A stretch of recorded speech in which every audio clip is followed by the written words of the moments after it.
Muchas personas creen que el cigarrillo electrónico es menos dañino que el cigarrillo tradicional, así que vamos a preguntarle a la gente qué piensa acerca del mismo. Bueno, cuéntanos acerca de tu opinión sobre el cigarrillo electrónico. Bueno, sobre el cigarrillo electrónico, yo pienso que antes como que era una alternativa para poder dejar el cigarrillo o el tabaco convencional. Sin embargo, por las investigaciones que se han dado, se ha visto que es más dañino que el cigarrillo común. Entonces, mi opinión es no es una alternativa para esto, sino es algo que la gente debería dejarlo. Muchas gracias. Entonces, cuéntame acerca de tu experiencia con el vape. O sea, bueno, al principio sí creía que era solo como por diversión o para encajar en la sociedad, pero creo que ahorita es como más para, o sea, sí me está haciendo cambios malos, entonces sí, creo que sí es malo. Gracias. Ya. Bien, entonces ahora llegó mi turno de mostrarles el famosísimo vape.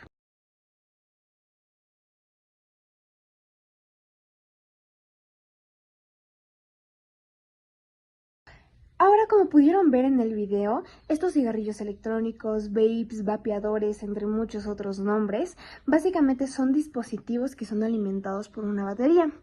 Estos básicamente lo que van a hacer es calentar un líquido para así que las personas puedan tener este vapor y así poder fumar. Bien, ahora básicamente lo que son los componentes de estos vapes son líquidos, aceites, toxinas que suelen ser bastante cancerígenas. No obstante, una gran problemática que tenemos es que estos tienen sabores.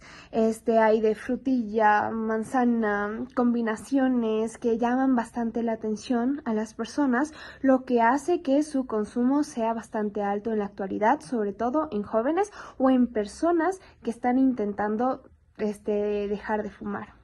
Ahora se va a hablar un poco sobre los componentes y los riesgos que estos tienen dentro de la salud de los consumidores. Como se sabe, la nicotina es un elemento esencial dentro de los componentes tanto de los tabacos regulares como de los cigarrillos electrónicos. Este es un alcaloide muy potente que estimula el sistema nervioso central. Ahora bien, las concentraciones de nicotina varían significativamente de entre 0 miligramos por mililitro hasta los 60 miligramos por mililitro. Y esto también depende de las regulaciones que tiene cada país. Otro dato importante que se deriva de la concentración de nicotina por vape es cuál es la concentración de nicotina por puff o inhalación que genera el consumidor.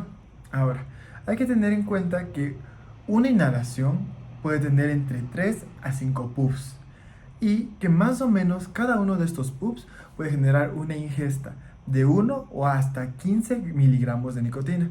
Obviamente esto depende del punto anterior. ¿Cuál es la concentración de nicotina en el cartucho del vape?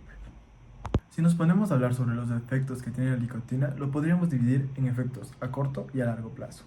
Ahora bien, los efectos a corto plazo se reducen a los siguientes. Existe un aumento de la frecuencia cardíaca, también de la presión arterial, suele haber mareos o náuseas después de muy altas dosis y pues la razón por la cual se vuelve adictiva es una sensación de euforia y placer.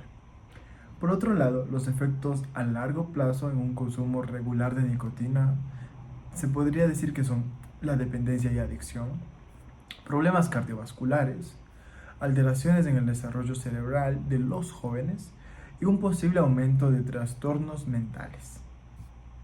Otro compuesto encontrado comúnmente dentro de los vapes son los compuestos degradables por calor o compuestos de degradación térmica.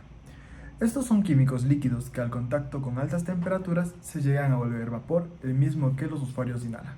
Ahora, es importante entender que estos compuestos pueden llegar a ser altamente tóxicos y dos de los grandes ejemplos de estos compuestos son el formaldehído y el acetaldehído.